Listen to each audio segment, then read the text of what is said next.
This UCSD TV program is presented by University of California Television.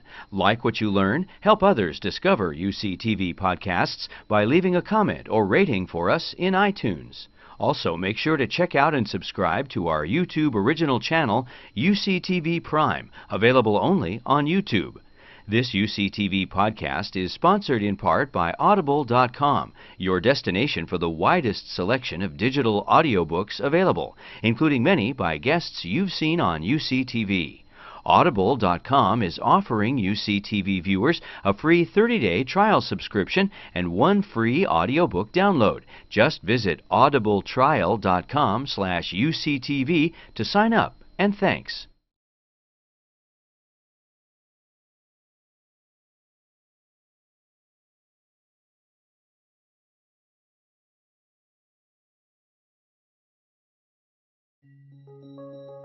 We all strive to live a long, prosperous, and healthy life.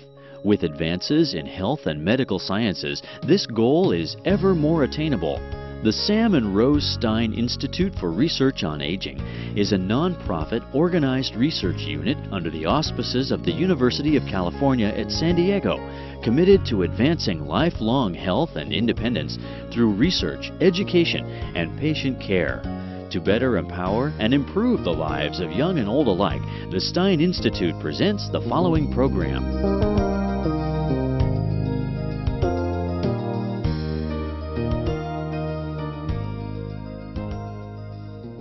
Basically, when we see a patient, and really anybody, any primary care physician or whoever that is assessing a patient, needs to ask the patient some of the questions about family history of cancer, and it's kind of a baseline thing in a history and physical.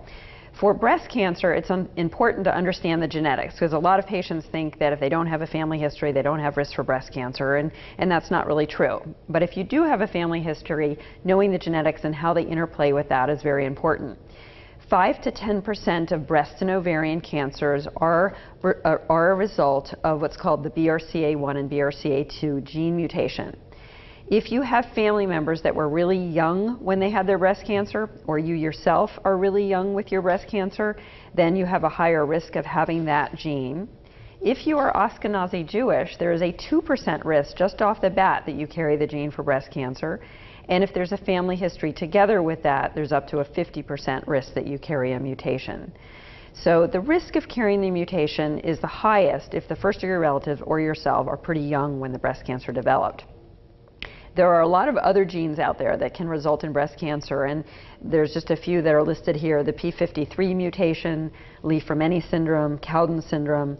Some of these are associated with sarcomas, leukemias, and things like that. So what we do when we see a patient that we see clustering of cancer, we actually refer them to a genetic counselor who goes through all of the details and what various mutations might exist, and goes through with the patient what they should be tested for. If somebody carries the gene for breast cancer, they have an up to 85% risk of getting breast cancer and up to 40% risk of getting ovarian cancer. Once there's already been one cancer and we detect the gene, we don't know exactly what the risk is of getting a second, but it's probably about 5% per year. There's a lot of people who have family history who don't carry a gene, and that's probably, the greater number of people. And it may be that there are a lot of genes out there that we haven't isolated yet. It may be that there are some familial issues that are not so much genetic, but we do see this, where somebody has 3 sisters who have breast cancer and we test everybody and there's no BRCA gene. So besides from having a family history, what are some of the other risk factors of breast cancer? Well, just being an aging female is the biggest risk. By 60 years old, a woman is already age appropriate enough to consider taking agents to prevent breast cancer. So just being over 60 puts someone at an elevated risk. Family history, like I stated, age of the first birth or never having babies, so age over 30 of having a baby. Race, Caucasian women are actually at the highest risk. History of having any abnormal breast biopsy. So on a scale of like 1 to 10, where 10 is cancer, having something atypical is down around 3 or 4 or so. So that's already a risk factor. And believe it or not, how many benign breast biopsies a woman has had. It often will scare me more to see a young woman who's had many benign fibroadenomas removed than actually having a family history, because those fibroadenomas are a proliferative problem, and that is an elevated risk for breast cancer. The age of her first period, less than 12, obesity is a risk factor for breast cancer, body fat content above and beyond where it was when a woman graduated high school is a risk factor, and then smoking is a risk factor. What do we do with all of these risks? Well, we actually have a lot of different statistical models to predict a woman's risk, and one of them is called the Gale model. And anything over 1.66% in 5 years is considered risk, and that equates to somewhere around 20% in lifetime. The Gale model does underscore things like paternal history, second-degree relatives, and things like that, but we don't want to overestimate risk, and so I think the Gale model is a good baseline for primary cares and everybody to use to determine if women are at risk or not. So how do we use risk assessment? Well, it's actually getting very elaborate now. There's something called the Athena network that UC San Diego is part of. It's the 5 UC campuses that have gotten together over the last few years and have developed a huge collaborative network of research and patient care. And one of the big issues with the Athena network is finding out who's at risk and trying to be more widespread with determining risk. And one of the things that we sometimes offer a very high-risk woman is better screening with something like MRI, and I'll talk about that in a minute. There are also, like I said, other things that can deliberately lead to high risk, and one of them is a high-risk pathology, and I mentioned atypia. If a woman has a diagnosis of atypical ductal hyperplasia, biopsied from like a mammogram or something, she actually has a 4-fold increased risk of breast cancer. If she then couples that with a family history, it can go up to a 15-fold risk. So it's very important to remember if you've had anything atypical removed from your breast to talk to your doctor about prevention. Lobular carcinoma in situ is another word we use. We don't use the word pre-malignant with LCIS, but it's a marker for the potential for malignancy, 20 to 30% risk that breast cancer can develop. Both these groups, prevention discussion, extremely important. There are lifestyle risk factors: weight management, exercise, alcohol consumption, smoking, and HRT. There was a big study called the Nurses' Health Study and another study called the California Teachers' Study. They were both large cohorts of women that were followed for many, many years to look at different risk factors for breast cancer. The Nurses' Health Initiative study was initiated in 1976. There were over 121,000 women who were mailed questionnaires and then were given follow-up every 2 years. Since that time, as we've developed other risk factors, things like diet have been added to the questionnaire. The conclusions of some of these studies are that body mass index, basically increased body fat and body mass index, increases the risk of postmenopausal breast cancer significantly. And it's not only just increase in weight, but it's an increase in rate relative to where you were when you were about 18. So really a woman should try to stay about where she was when she graduated high school. There seems to be a more pronounced risk in the high body mass index women who also take HRT. Exercise. I don't think that this is stated nearly enough, basically. There are multiple studies going all the way back to 1994 in the Journal of the NCI that reinforced that regular exercise decreases risk of breast cancer, decreases not only getting it, but the risk of death from breast cancer. The exact amount of exercise we don't know. I think it's probably truthfully rigorous exercise, an hour a day, 5 days a week. I think that's what I tell my patients. It's a little bit different than heart-healthy exercise, which is more like 20 minutes a day. Smoking, the duration of smoking and actually smoking increases risk of breast cancer. Heavy use of greater than 25 cigarettes a day is linked with breast cancer, and those who started young before the age of 17. So women who smoke for more than 20 years have a risk. And for women who started before their first baby, there's an increased risk of up to 18%. So I think just like we know with smoking and other diseases, smoking adds to breast cancer risk. And then alcohol. Now, I really have kind of scrutinized these studies because this is a difficult one to tell patients, because we hear from the heart-healthy studies that alcohol can be protective for women, and we do need to remember that 500,000 women a year die of heart disease. But too much alcohol can have a negative effect on a woman's breast cancer risk. Overall, where we are with the data is that probably more than 4 alcoholic drinks per week starts to elevate a patient's risk. And I think what may be happening with the alcohol content is, again, it may in some way be promoting estrogen production above and beyond normal for a woman, increasing her breast density and things like that, and leading to increased risk. Diet, unfortunately, has been a little bit more skeptical. We ran the WELL study here at UCSD, which was an intervention diet of a normal heart-healthy diet versus a diet very, very, very high in fruits and vegetables. And that did not show a statistical difference in survival from breast cancer. There is a little bit of early data that a diet very, very low in fat may prevent some of the more higher risk breast cancers, but unfortunately we haven't really been able to make a clear-cut link with diet and breast cancer at this time. HRT and breast cancer risk, this came out a number of years ago now, that the combination of estrogen and progesterone together increased a woman's breast cancer risk by 26%. 8 more women per 10,000 taking HRT developed breast cancer. 7 more developed heart attacks, 8 more developed strokes, and 18 more developed pulmonary embolism, thromboembolism, things like that. There was a reduction in colon cancer and a reduction in hip fracture, and there were no mortality differences. The recent update of that actually looked at estrogen alone, because we thought for a while that estrogen alone may not increase risk, but it seems that estrogen replacement alone over a great many years may slightly elevate breast cancer risk as well.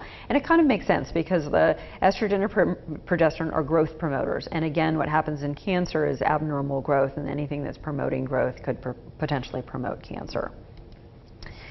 So what about screening with all that? So we know that people have risk factors, and we have them in our clinics, and you're out there, and it's like, okay, so what about screening? How does that fit into this? Because a lot has been stated about screening in the last couple of years. There are 3 types of screening that we talk about: breast self-examination, clinical breast exam, and annual mammogram. Unfortunately, breast self-examination, taught worldwide and a lot of public health dollars going into teaching it, has never proven to save any lives from breast cancer. And there's actually a little bit of data that biopsy rate goes up when women do chronic breast self-examination, and there's more technical things done to those women, etc.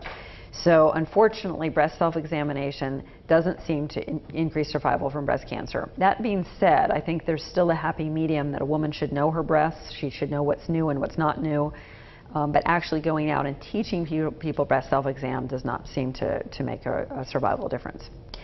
Screening mammography. So we all heard from the American Task Force guidelines a couple of years ago that maybe we don't need to be screening women for breast cancer with mammography between 40 and 50, and maybe we don't need to be doing it every year.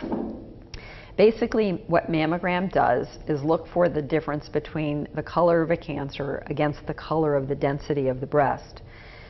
So sometimes what mammogram is seeing is something that is not necessarily that aggressive, and because of that, when we pick it up, it may not need to be as fast as we think we do. So going to every 2 years may not affect survival. And what the task force said was that between the ages of 40 and 50, for every 1,900 women that we screened for 10 years, so it was basically 19,000 screens, 1 life would be saved. Whereas if you started after 50, it would be 1,500, or 1 out of 1,500. So they thought that the risk of getting unnecessary biopsies and of alarming women was not of benefit enough to screen women between 40 and 50. So when this came out, it created a lot of controversy, and I've looked at this, from both sides now for 2 years. And I think the good thing that came out of this was that what we're realizing, it's not always about early detection with breast cancer. It is much about the biology. If you have a low-grade breast cancer, there may be a day that we don't treat that at all. And so certainly rushing in to get a mammogram may not be necessary at all, and is probably not going to make a difference in survival between 1 year and the next. So the recommendations of the American Cancer Society and the American College of Radiology and the American College of Surgeons, et cetera, was to continue screening women between 40 and 50 for a number of reasons. One, because even if one life is saved out of 1,900, that's a very valuable age group. Those are women that have young children, and even one life is to many, a very necessary life that we need to save. But besides from the social impact, I think there were issues with the study where we didn't include some of, like I say, the atypical patients, the stage zeros and things like that, that could change what we do for prevention. So it is still the general recommendations to get a mammogram every year after 40 in this country.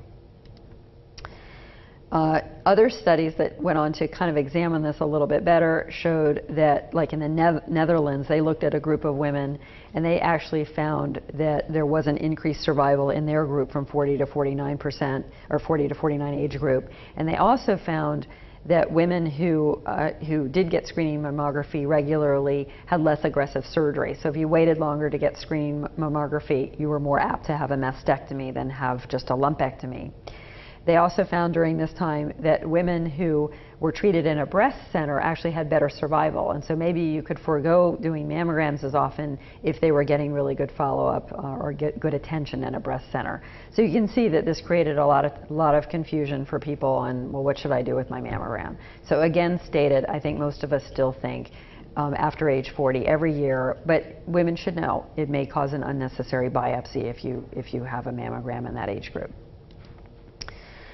What else do we do for screening? One of the imaging studies, like I talked about, is breast MR. And breast MR basically uses the injection of an imaging agent called gadolinium. And gadolinium is taken up differently by cancer cells than by benign cells. So you're no longer looking at the difference of the color of a cancer versus the color of the breast. You're now taking up an agent by the cancer cell that's different than a benign cell. So MRI is an addition to mammogram for high-risk screening, basically, or for diagnostics. So the current indications are a lymph node metastasis where we don't know where it came from, very high-risk women, greater than a 20% lifetime risk of breast cancer, someone who has a symptom in their breast, but their mammogram is very, very dense. Dense breasts are also a risk factor for breast cancer, or for problems in selected patients where we're trying to solve how to treat that patient. The benefits of an MRI is that it does not use ionizing radiation. It has a good sensitivity for invasive breast cancer, and like I said, it's an injection of an imaging agent. The limitations of an MRI are that it sees things that aren't cancer, called a false positive, more often, and that's stressful and that's costly. MRIs can also themselves be very expensive, depending on where you get it. It can range from $800 all the way up to $5,000. There's no real standards in MRI still, so the way they're read are different from institution to institution. And then biopsying, once you see something on an MRI, can be difficult. So you can see that there need to be really clear indications for this very elaborate test. So MRI, the way I use it is, in the correct patient, is very, very helpful to me.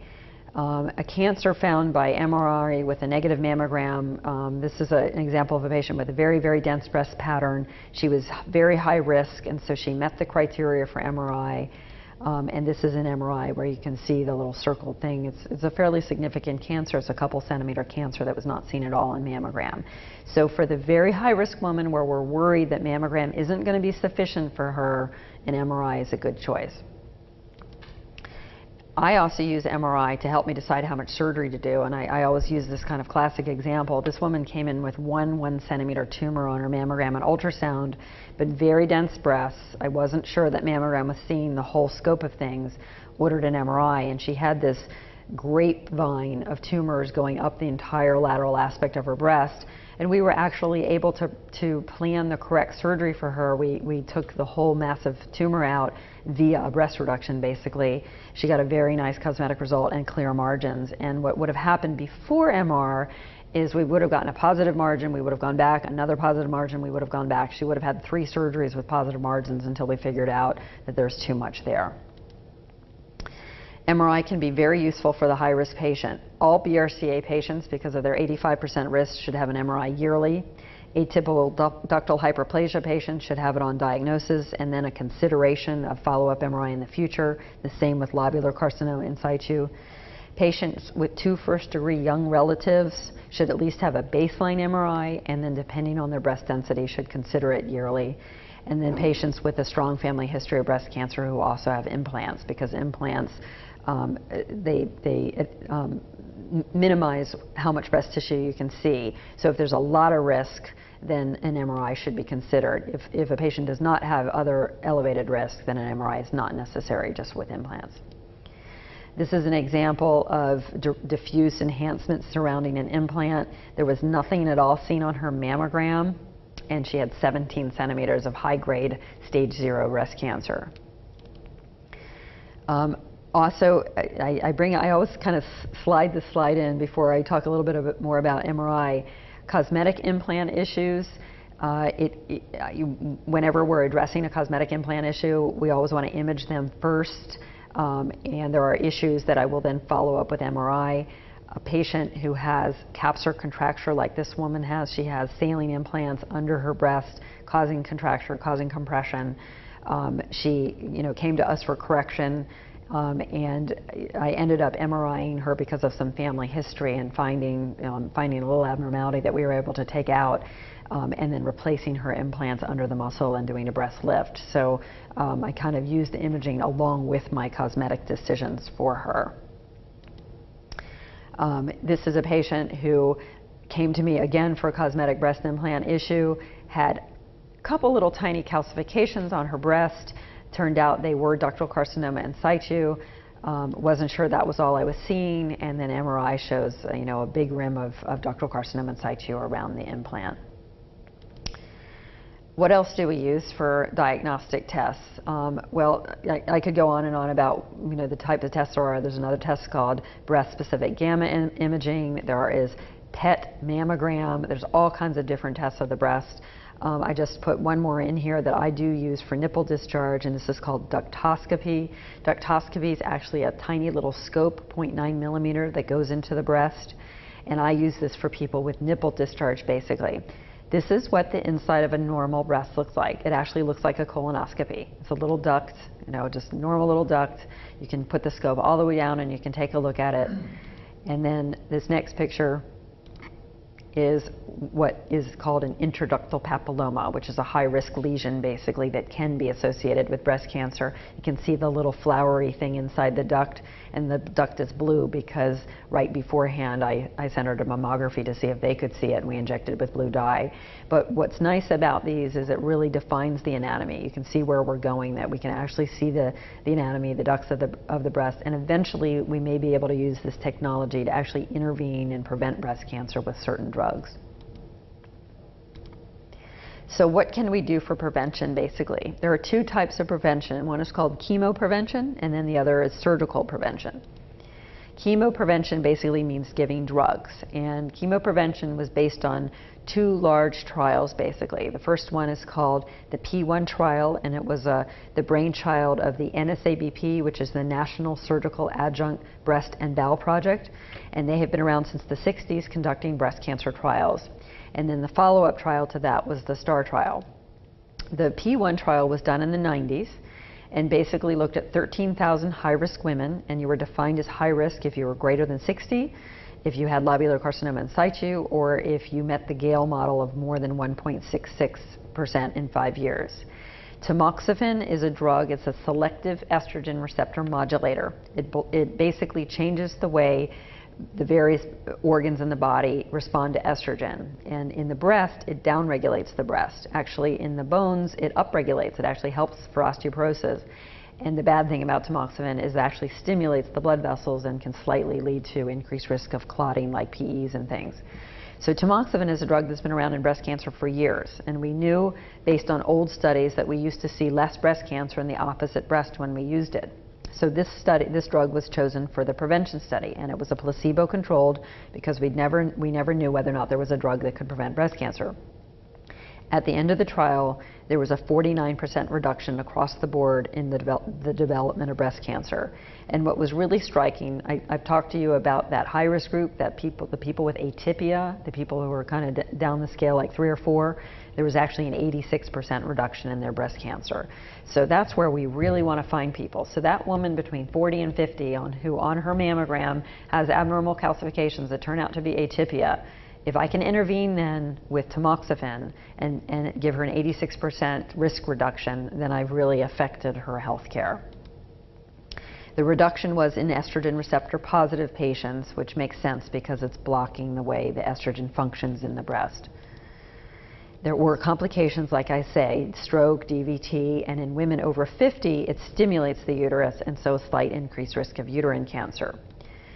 And there was no survival benefit ever established, and that's where the trial was criticized by investigators outside of the United States because it was not powered to go to survival. It was just powered to look at breast cancer incidence. Because of the risk of tamoxifen, there was a second trial that was then opened, and this was called raloxifene, the STAR trial, and it was based on something called the MORE trial, where raloxifene was developed for osteoporosis. And they discovered along the way, while they were doing the trials for osteoporosis, there was much less breast cancer in the women treated with this drug. And then they realized, well, it's very similar to tamoxifen, it just has a little bit different carbon side chain to it. Same risk factors for the PEs and the DVTs, but absolutely no uterine cancer. So basically the NSABP said, well, if we can get rid of the uterine cancer risk, let's see if it works as well for breast cancer in a head-to-head trial. And so the P2 trial actually compared tamoxifen to raloxifene. There was now no placebo because we know now that we had something for prevention. Again, the same risk factors, but this time only postmenopausal women were included because that's the only time we had ever basically used that drug. The study found equally intense risk reduction for invasive breast cancers. So they were equally as good for the reduction of invasive breast cancers. What we didn't see with raloxifene was a decrease in stage 0 breast cancer. And so that, that's always made a few of us question, why that is. But in this trial, there was no uterine cancer risk, and the other risk factors were very similar. So because there was no uterine cancer risk, the FDA pretty quickly approved raloxifene for postmenopausal women for risk reduction. So if you're high risk today, for premenopausal women, tamoxifen is your choice. For postmenopausal women, raloxifene is your choice. So we now have 2 drugs, and I'll talk about a third one in just a second. The other thing that we can do for prevention is actually shut down the ovaries. So the data actually shows that there may be up to an 80% reduction in risk for women who carry the gene for breast cancer if they either just take out their ovaries or shut them down. And so the way we shut them down is with what's called a gonadotrophin-releasing hormone inhibitor called Zoladex. There's also some very interesting results with the diabetes drug. Metformin may reduce breast cancer risk, osteoporosis agents like Fosamax, and then, like I said before, a diet very, very high or low in fat may reduce certain breast cancers. And what metformin seems to do is inhibit the growth of the breast epithelial cells. When given to mice, there was a 30 to 50% reduction in the size of the tumor. And then finally, there was recently the data coming out about one more drug called exemestane. Like I said, the group of drugs, tamoxifen and raloxifene, those are estrogen receptor modulators. There's a whole nother group that we use in cancer called aromatase inhibitors. They block a woman from making estrogen from her fat stores. So our fat stores are our own little manufacturers of estrogen. The aromatase inhibitors inhibit those.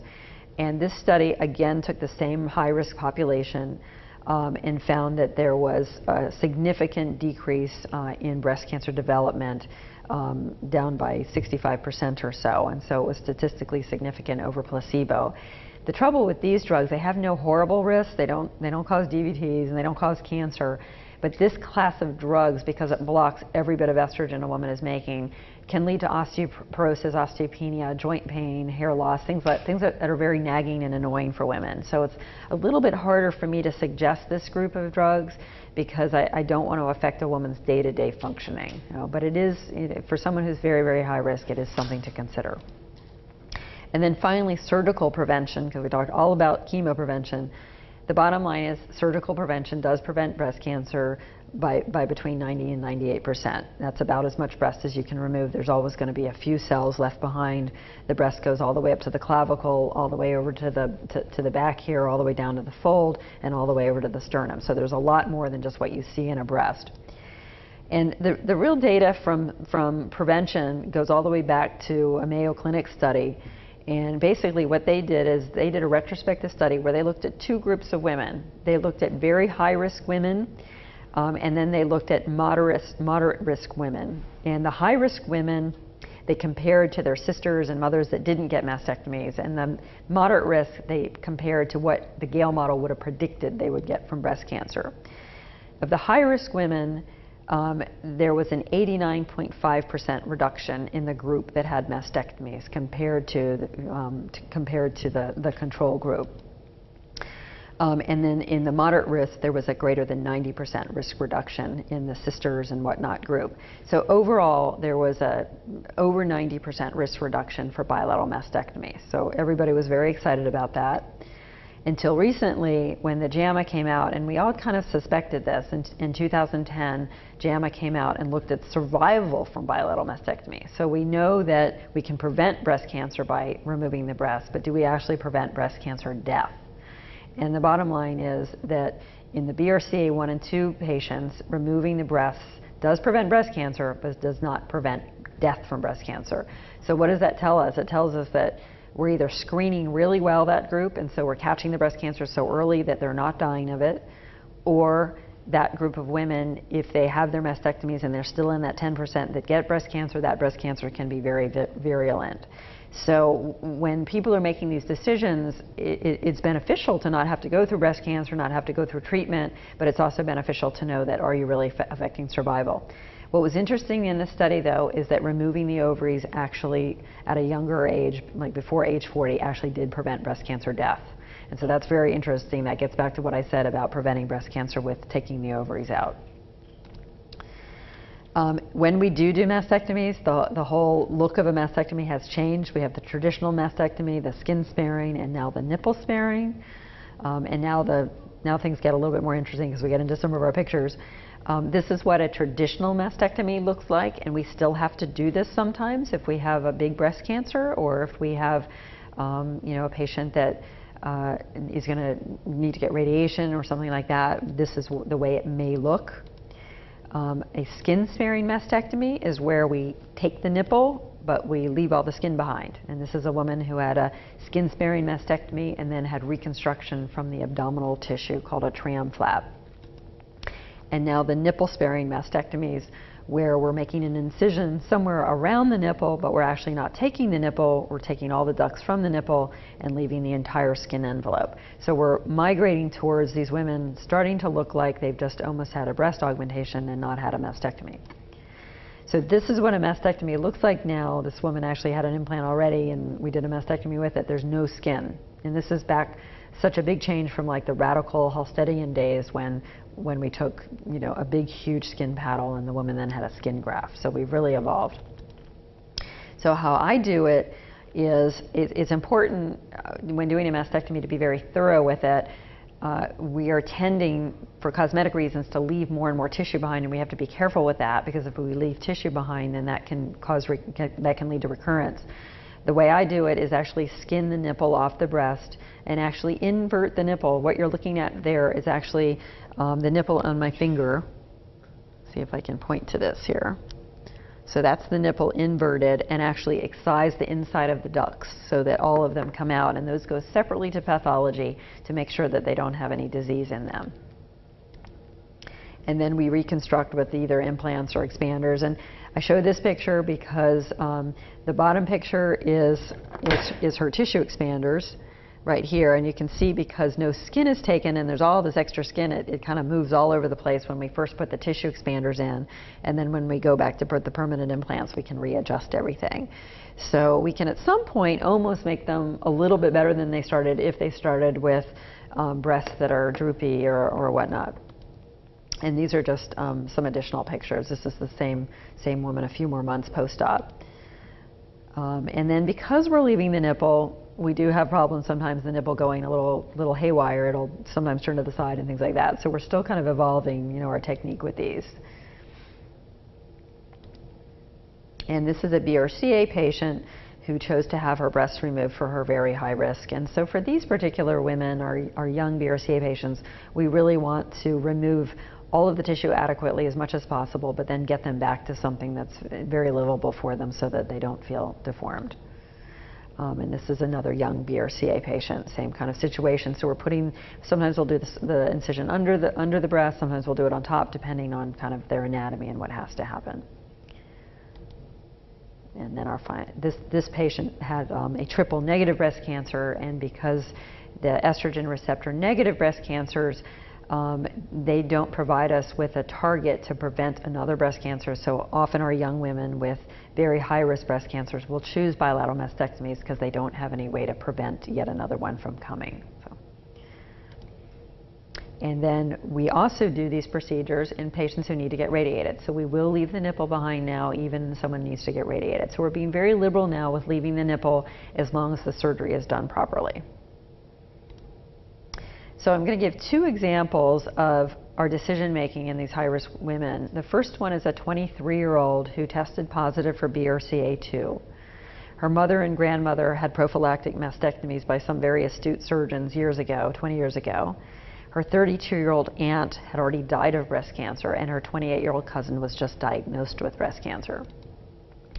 So it's a difficult thing in this girl because she has young breast cancer and it's getting younger and younger and younger. So careful observation with mammogram and MRI may not be the best choice for her, and now we have a little bit of data on these women getting mammograms too young. There may be radiation risk. So that may not be the best thing for her because she's a ticking time bomb at this point.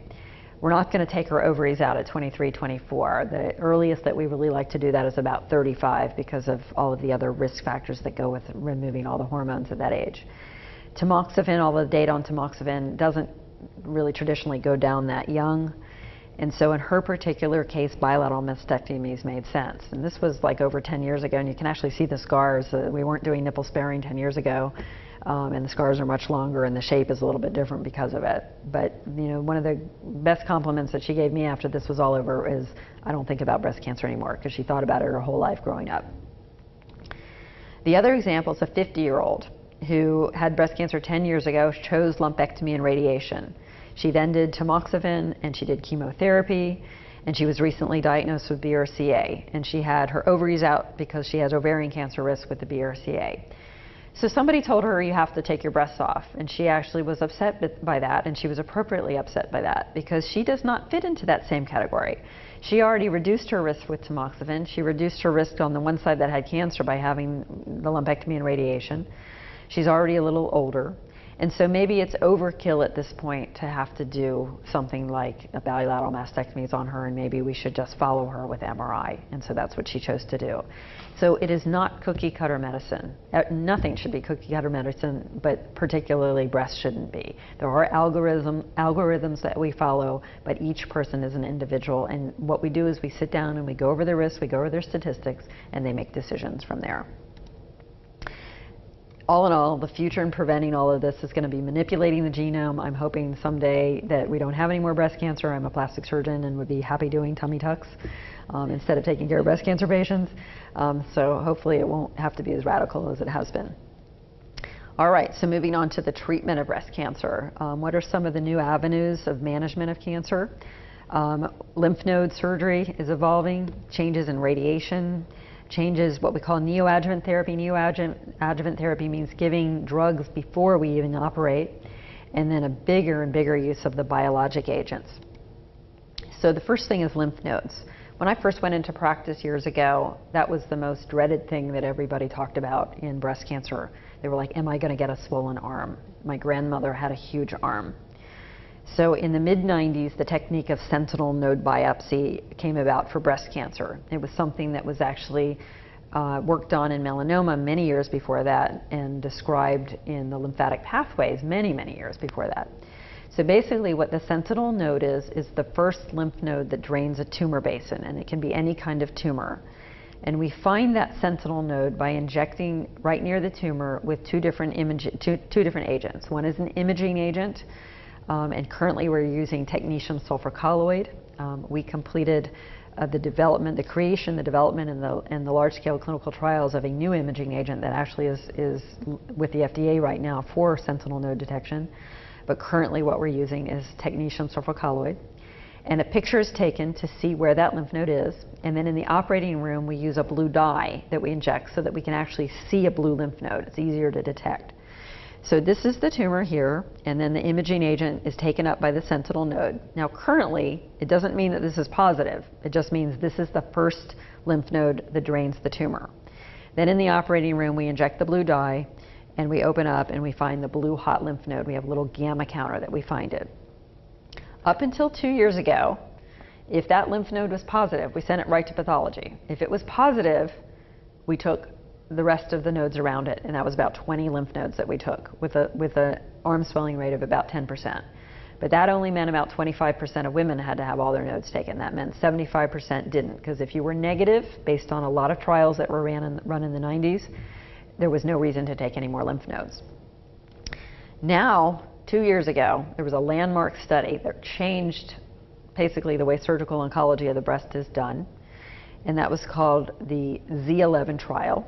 And basically what it was is that women who got their lymph node removed in the operating room were then randomized to either getting all of the nodes removed or to not getting the nodes removed and having their breast irradiated, which they would normally have anyway with a lumpectomy. When a woman gets a lumpectomy, she gets some sort of radiation.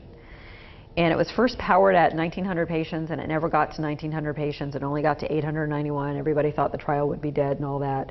But bang, 6.5 years later, they actually got statistical significance and found that there was no difference in local recurrence and no difference in distant recurrence or survival in the people who had all their nodes removed versus the people that just had the regular radiation to their breast. And so at that point, basically, most of us just completely turned the corner. So for women that were having lumpectomy with radiation in the operating room, if they have a positive sentinel node, we stop taking out any more nodes. So that now accounts for probably 70% of women, 60 to 70% get breast conservation, meaning they get lumpectomy and radiation. And of those 25%, they would have had a node dissection, and now they don't. So less and less women are now getting a node dissection. Currently, in 2012, you still get a node dissection if you clinically come in with positive nodes, because there weren't anybody in that study like it. All the people in the study did not have any palpable big lymph nodes. They didn't have any lymph nodes you could see on imaging. They only had the sentinel node positive in the OR.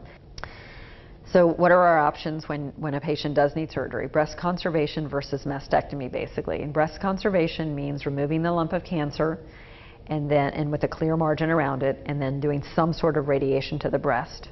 And we have known since the early 80s from the landmark trial, the NSABP 06 trial, that there's no survival benefit between doing a mastectomy and doing breast conservation. So we heavily advocate for breast conservation because it's much simpler for the woman.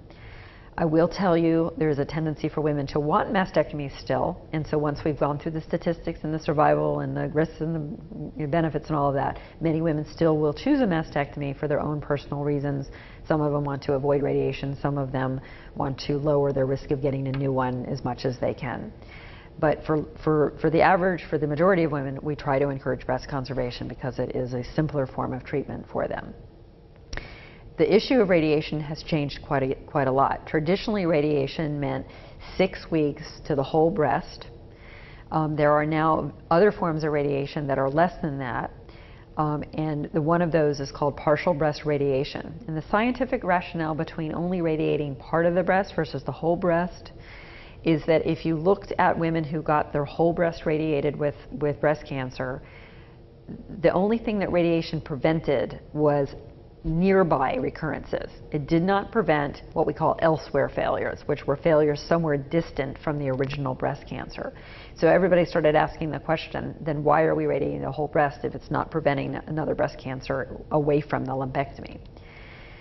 So that came about from there was born partial breast radiation. And what it is partial breast means some sort of device is inserted to the breast. And it allows the patient to get their radiation over 5 days, twice a day for 5 days, and then the catheter's pulled out. There's still studies ongoing looking at who the best candidates are for this, but there's enough data to now show very similar recurrence rates. So it's a discussion a patient needs to have with the radiation oncologist depending on her tumor, whether or not she's the most appropriate. But it does make the radiation faster, and it is localizing the radiation. This is one of the forms of it. It's called Mammocyte. It's a little balloon. And then this is what we're using more at UCSD because it's a little bit more conforming to the lumpectomy cavity. And our radiation oncologist actually puts this in the procedure area. The patient does not have to go back to the operating room to put this in. It's put in on a Monday morning, pulled out on a Friday afternoon after radiation is finished. And the outcomes, you can see the little stab incisions. The cosmetics are very, very good for this. The other thing that's a little different in breast now, and this is really obvious, and it's like, why didn't we have this forever? Traditionally, large-breasted women, when I was in surgical training, it's like, oh, she's large-breasted, she has to have a mastectomy because radiation is terrible for large-breasted women. And it was because in order to get the whole field of radiation, the whole breast radiated, the field of radiation was really extended beyond where it needed to be, and then the breast itself got too much radiation. So what was developed was the prone breast board, basically, that kind of pulls the breast away and cones it so the radiation can be more precise and deliberate. And this is an example of kind of a traditional trajectory. If a woman's lying down, not in the prone breast board, you can see that the tangents are actually getting her vital organs, and the tangents are still not getting all of the breast. So if I kind of point here, you can see the tangents are including all the way this deep, but they're still leaving all this breast behind. And if they're going to get this, if they're going to try to get all of that, they're going to reach all the way over to the opposite side. So, and because of that, the woman's more at high risk for, various, lung and heart damage, and for overburning her breast. This is an example of the prone breast board. You can see the tangents are just getting the breast, and they're not getting anything else. And so it works very efficiently for the patient. And we have seen now, since we've been using this, a much softer, subtler breasts in our larger breasted patients. Okay, so that's kind of what's new in radiation, and I have to apologize because I'm not a radiation oncologist, and there's way more that's new, but that's just a little bit of the updates. What about neoadjuvant therapy? So neoadjuvant therapy means giving therapy to patients before they go to the OR. So the first instinct when a patient has a breast cancer is cut it out. I want it gone. That may not always be the best way to treat a patient because it might be a large tumor, and that might mean a mastectomy, or it might be locally advanced, and we might want to treat it systemically first. So there were basically 2 large trials that looked at doing chemo first to see if it was safe. And again, we get back to the NSABP group. And they looked at giving chemo first and surgery versus surgery first and chemo. And what they found was that there was a real significant amount of women who were able to go from mastectomy to lumpectomy because the tumor shrunk so much. There was no survival difference if you waited on surgery and gave the chemo first. And it also gave a really nice prognostic window to the tumor. How was the tumor responding, basically? The bottom line is, if you could watch that tumor, the patients that had a complete pathologic response actually lived much longer. So you could actually kind of pinpoint who it was that was going to live, but based on their response. So if they had a good response, they had an 86% chance of survival. If they had a poor response, less than 50%, then they only had a 68% relapse-free survival. So it would allow us post-operatively then to make changes in their treatment planning. And one of the things we do when a patient has preoperative chemo is do an MRI first. And this is an example of a patient who had a big tumor before her chemo, would have had to have a mastectomy, and then had the chemotherapy and just had a teeny little dot left and was able to have a lumpectomy. And she's probably 12 years out now from that. So we don't always give chemotherapy first. It's very important to remember for our postmenopausal, especially our older women who carry estrogen receptors on their cancer, that we can actually give them anti-estrogen therapy. The aromatase inhibitors, like I mentioned, tamoxifen, like I mentioned. We can give those drugs to patients before they go to surgery, or even for a while in lieu of surgery if they have other medical problems. So if a woman is 80 years old and has a bad heart valve and needs to get to the operating room to take care of that valve first before she can tolerate breast surgery, we can put her on an aromatase inhibitor for 6 months to a year, shrink that tumor down, stabilize it, and not have to worry that we have to rush to the operating room with the same survival as having gone to surgery first. So how we approach these patients, the water is a little bit muddied between the smaller tumors that we want to treat with chemo first, and then the big tumors like inflammatory breast cancer, where it's in the lymphatics of the skin. Those are systemic problems that we always treat with chemotherapy first.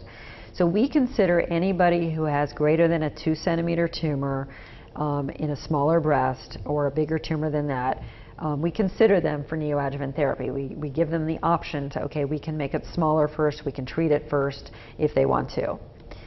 And then any patient who desires that, she gets a clip placed after her biopsy, and then all of the tumors are followed on MRI because that's the best way to see them. And then after the treatment, we have the clip there and we know where to operate. If all the tumor has disappeared because of the treatment, all we have left is the clip and we know where we can operate.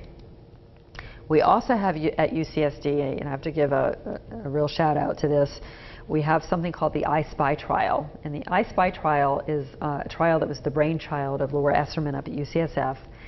And what it does is it offers to very high-risk women with a little bit larger tumor, greater than 2.5-centimeter tumors, it offers them the chance to not only get standard chemotherapy first, but an 80% chance of getting some of the very new biologic agents that would otherwise only be reserved for very advanced stage 4 disease patients. The tumors are then followed serially on MRIs. We do serial biopsies, and we are looking for a lot of different molecular markers in those tumors to see how they change in response to the drugs. And we are looking to see how the tumor changes in response to the drugs.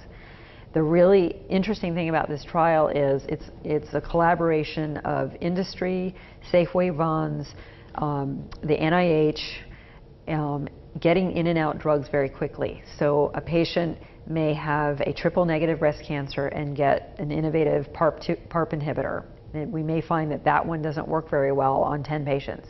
That drug is then pulled and another one is replaced. So it's a very good way to assess drugs quickly for breast cancer management, something that's hard to do in the cancer world.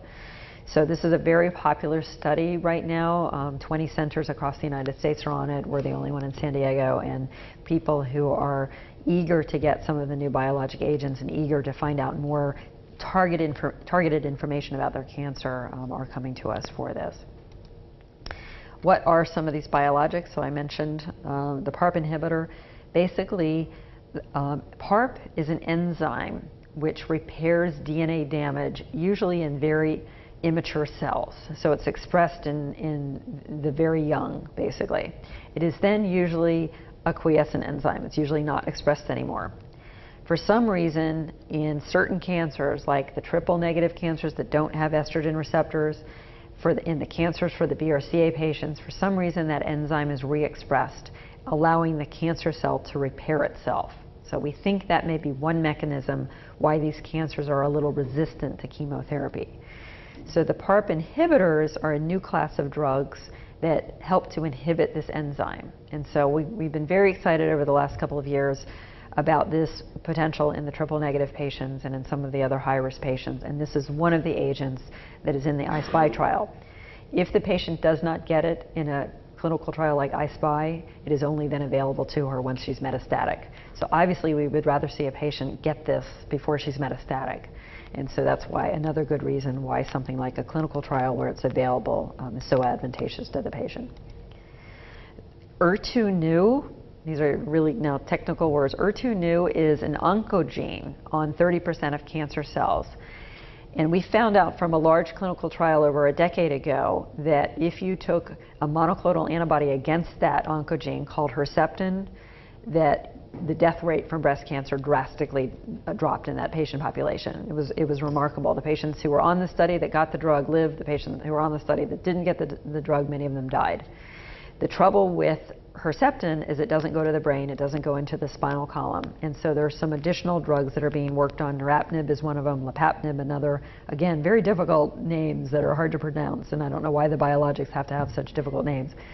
But these are all being developed to target, again, we're getting towards individualized care in breast cancer, targeting the breast cancer molecular marker, whether it not be the estrogen receptor, whether it not be the HER2 new oncogene, or whether it be something else that we find down the line. So we're changing the mix together with chemotherapy. All right, so that's kind of where we're going with the systemic treatment, biologics, targeted therapy, looking at the genetic profile of the tumor. What else are we doing surgically? We're trying to make the final outcome of surgery less and less. So you can see this, the patient's left breast kind of contorted and contracted due to her lumpectomy. Now we would approach the same cancer, a cancer on the outer part of her breast. We have radiology put the needles to localize the cancer. I draw my mastopexy or breast lift incisions around it, and the woman has a breast lift removing the tumor, and now her breasts are symmetrical. So that's called oncoplastic surgery, which is a very popular term right now. We also will do little local things in a larger tumor. Tumors that are at the 12 o'clock position of the breast can be difficult because they can kind of cave in. We can do little local geometric flaps in order to close those. And this is just showing how you see the kind of big hole that's being created. We lift up the tissue, we close it. Once that breast gets radiated, that little scar that's created there you can barely see, and then you can also see there's not a divot. There would have otherwise been a big divot there. You can see that. We will design our lumpectomy in a way that will be camouflaged. So tumors that are right on the nipple, I do what's called a periareolar incision with a little radial extension that kind of opens up the whole breast. I can then take out a sizable piece, which she needed. She had a large tumor, and then kind of cone the breast back together. And then later I can come back and do a little lift on the other side. So the whole key is to kind of get the breast back together in a cosmetic fashion, and then worry later if I need to fix, the symmetry on the other side a little bit. Tumors, again, that are around the nipple, I can take out, and then I can take a little extra piece of skin and purse string the whole thing back together, just like you're shrinking it in, so that the whole breast volume gets a little smaller, but the whole shape of the breast stays the same. Tumors that involve the nipple used to traditionally mean a mastectomy. Now we can basically take the tumor out through a breast lift procedure, take the nipple with it, and then create a whole new nipple on the skin of the chest wall. So that little piece of skin that you see right here is actually her chest wall skin, not her areola. So I basically designed the mastopexy pretending that I was working off a little piece here that was really the nipple. The nipple goes in the trash, or not the trash, but pathology. And then I later come back and build a nipple. This is called a neo-areola, basically. We do need to be careful when we see lumpectomy defects that we don't overreact to them and maybe create more harm. Like sometimes people will try to do a breast reduction in a lumpectomy patient, and that can, because of the history of radiation, that can lead to a hard fibrotic breast and then require a flap. So these are, these are some of the examples here. This patient had a lumpectomy and radiation, and then I'm not sure what was done here, but it was something locally in the radiated breast tissue that kind of made it worse, and so we actually had to come in here and do a local advancement flap from the side and basically get rid of the scar and the indentation that she had there. And this is another example of a patient who had a smaller breast because of the radiation, and the decision was made to reduce both of them. This breast did fine with the reduction because it's not been radiated. This breast did not, because it just pulled and contracted more, and when she raised her arm, she pulled out and she had a lot of pain because of that. So we actually had to bring her back and do a very an elaborate flap from the back in order to recreate that defect and get rid of her pain. So it's important in the lumpectomy patient. Sometimes this is actually her pre-op after her breast reduction, but if I had seen her, I probably would have not reduced this breast and just reduced this one to match. Once the patient has actually had radiation, it's important that you're cautious with how much you do to them. And this is an example of a patient who had an expander in place, and the implant was not working for her for whatever reason, and we brought her back and did a flap. So whatever the patient's needs are in reconstruction, we're there to address them. And now, our biggest problem is For our larger breasted women that are undergoing nipple-sparing mastectomies, what do we do with all that extra skin? Because now we have too much skin. So now we're actually doing our mastectomies through an entire breast reduction scar, basically. So we're planning the whole breast reduction scar, and then, but just doing a mastectomy instead of a breast reduction, and then that's elevating the nipple into place like we need it. So that's kind of oncoplastic surgery in a nutshell, and everything you wanted to know about breast cancer quickly in an hour. So thank you for your attention, and I'd be happy to take any questions.